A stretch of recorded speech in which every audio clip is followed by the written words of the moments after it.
I'm a firm believer that everything happens for a reason.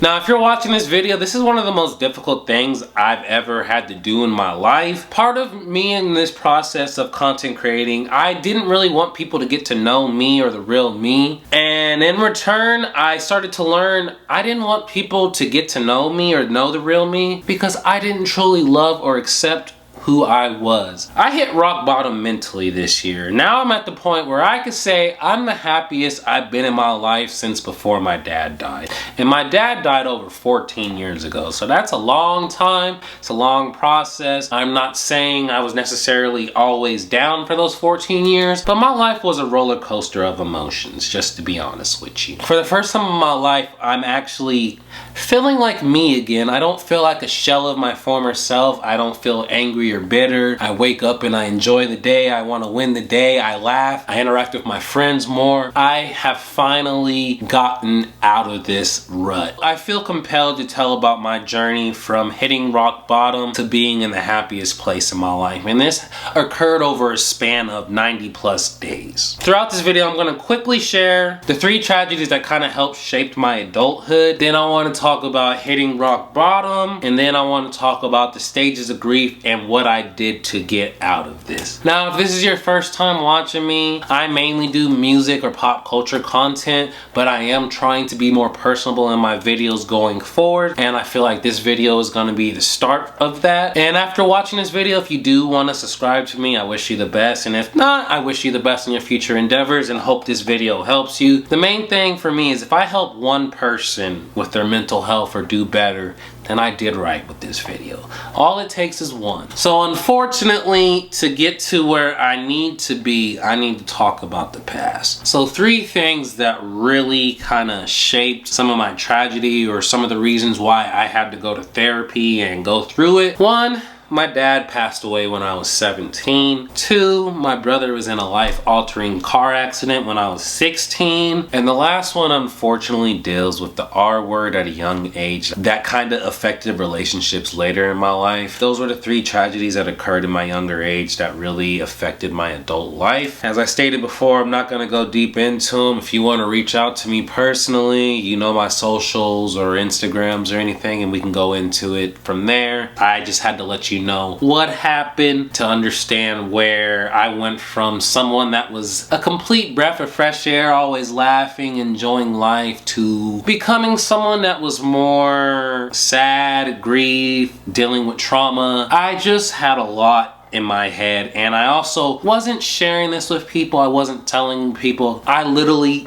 buried these tragedies and thoughts and acted like it never happened. And it all unfortunately manifested out when I turned 21 and I finally told someone about the R word thing happening, and I had an episode from that. Bottling your anger, bottling your demons is not productive, and it's only gonna fester into your adulthood or into your relationships or friendships. And unfortunately, I had to deal with that as well. To sum all of that up, I went to therapy for 1.5 to 2 years. I was able to finally come to an understanding. You're never gonna fully get over certain things like that, but you have to learn to accept it. And I've accepted enough that I'm able to share this with you right now, so that lets you know I've moved past it. So I went to therapy. My therapist told me, you're in such a state now that you don't need to come and check up and stuff like that. So keep that in mind. But what started the next thing, unfortunately, I got my heart broken, and it was from someone that I really loved a lot. And a lot of things, I'm not going to go into the situation or whatever, but I didn't process my feelings right. And unfortunately, through that breakup and through certain other factors that happened in my life, a lot of insecurities and a lot of doubt and things that I never thought or had started to come and manifest itself. Because I've always been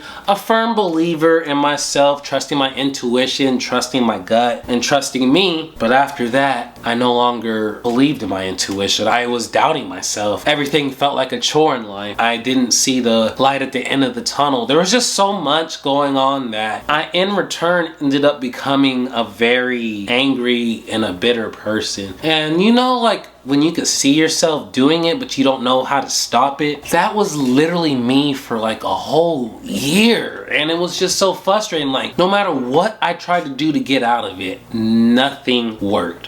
Whether I went to therapy, whether I took a step away from people, whether I was interacting with people in public, whether I was trying to reach out to people, make new friends, reconnect with old. No matter what I did, there was no happiness for me. There was no way for me to be at peace. So that kept on happening and manifesting for over a year and stuff. And like I said, certain things happened and transpired to make it elevate or de-escalate, and I'm not going into that, but just know I was bottling all of these different emotions. Then unfortunately, I bottled these anger and emotions with liquor. Worst mistake ever. So then that happened and a situation transpired where I completely embarrassed myself in public. I've always been a person that kind of does the right thing or isn't really in the wrong. So this was one of the first times in my life to be, like I said, embarrassed, to be in the wrong. And it was rock bottom for me. I felt like a failure. I didn't like who I was becoming. I was like, I was able to act and be this way. When did I have this evilness in me? I used to be a very positive and uplifting person. Where did that Chris go? And from after that night,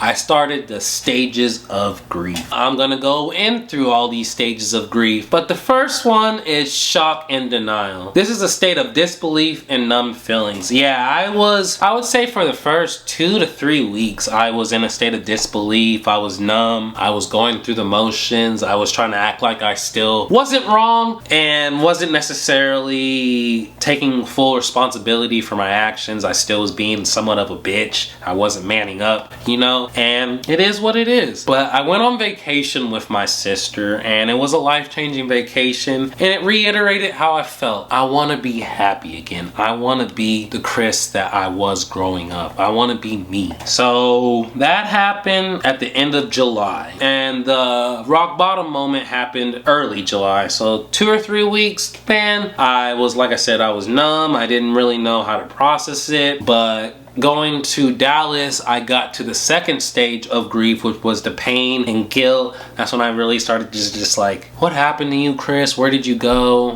When did you get this far gone? All of that. So part of the anger and bargaining stages, you may lash out telling God or a high power that you'll do anything they ask, that they'll only grant you relief from these feelings or this situation. And I definitely was doing that for the majority of July, early August. I was like, I just don't want to be me. I don't want to deal with this. I'm tired of fighting these demons in my head. I'm tired of being negative. I'm tired of having to talk myself into being happy. And no, I was never to a point where I wanted to end my own life or anything like that, but it was more so I was like, I don't want to be me. I don't want to continue on this path acting the way that I do. So then that starts the next stage of grief, and this is where the month of August comes in, and I would consider this the depression. This was the period where I was isolating and loneliness. Don't get me wrong, I was checking up with my best friends. I was still talking to my mom and sister. I was never in complete isolation, but majority of my days I was trying to stay to myself. I finally took myself out of Twitter because Twitter is a negative space, and being on that when you need to figure out and redefine yourself isn't the best. So I isolated myself from Twitter, kind of isolated myself from a lot of things, and I just tried to focus on being happy. I'm always a self-improvement person, so I'm more so, what can I do to be better today? And from changing my mindset, so what do I need to do to improve myself today? I started to finally have the mindset, what do I need to do to be happy today? What do I need to do to have fun today? What do I need to do to enjoy this day? What do I need to do to win this day? When I finally started having that mindset and putting it into myself on a day-to-day basis, I finally started to notice a change. But the change, I still was like, I know I want to make a change. I don't know how. And to really rehabilitate yourself, you have to start from the ground up. And I was like, what did I used to do that I enjoyed as a kid? What did I used to do that I loved as a kid? The things that I started doing, I started revisiting 90s and 2000s music and just like remembering all the good times, the good vibes, all the dance music, all the fun with that. And it put me back into another, put me in a happy place. It started to feel good again. It didn't completely get me out of my rut or whatever. Then I was starting to watch SpongeBob.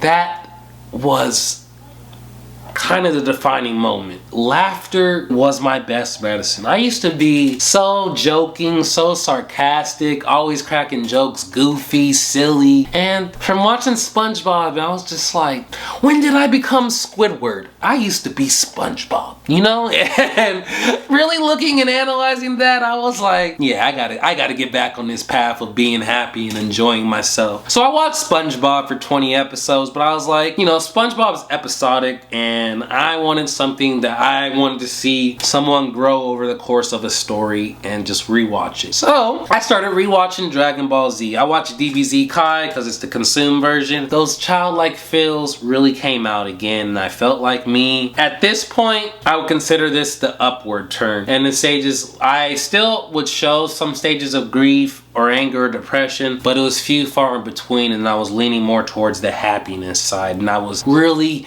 getting back to Chris because I was laughing, enjoying. I would wake up, I'm like, I'm gonna win the day, day's gonna be good. So the final thing that kind of made me really get over this hump and become a new me again was watching a show that I actually didn't watch as a kid, but I wish I did, and this show really is life-changing for me now. Looking at it, you're gonna think I'm crazy when I say this, but it was One Piece. How could One Piece get you out of your complete depressive slump? One Piece is just so silly, fun, and goofy, and good vibes that I just was just like laughing and having fun. And two, One Piece is a really deep story, and you look at it on the surface, you're like, this man look goofy as fuck, but they be dealing with racism, they be dealing with slaves, kids being captured, government corruption. And from watching all of this and these people that are going through all these terrible things, but they're still smiling, having fun, cracking jokes, it made me realize, I was like,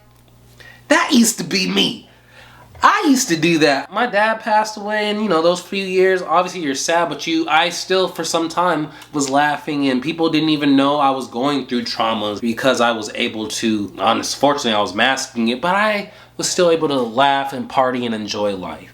And from watching One Piece and seeing them do that, it was that final piece to my heart, like, that's you. You can do that.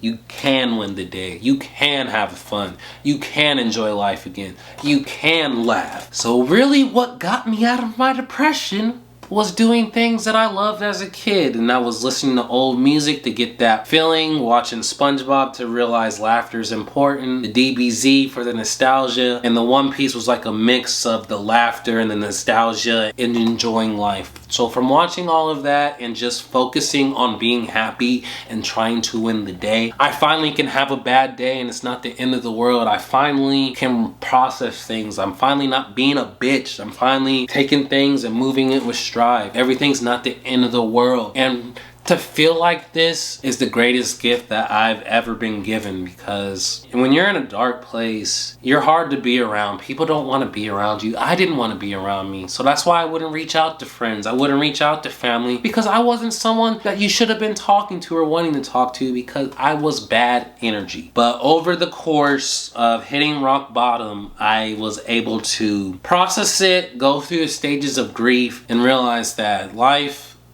gonna kick your ass sometimes, but you gotta enjoy the process, enjoy the journey, enjoy the adventure, and enjoy life. And yeah, laughter really is the best medicine. That's what got me out of it, man. And to be here and to be able to make this video and talk to you guys is a breath of fresh air in its own. And just making this video, I feel a lot better afterward. So you guys, let me know in the comment section, have you ever felt like this before? Did this video help you or touch you? Did I rant on too long? Do you look at me differently? Or if not, whatever it is, if you watched this long, I really appreciate you for staying with me on this journey. And going forward, I'm a new Chris. I'm gonna be more personable. I enjoy life again, and my content's only gonna be better from here. So yeah, thank you again. And I'm gonna end my show on some positive stuff. Y'all have a blessed day, and I appreciate you for watching this.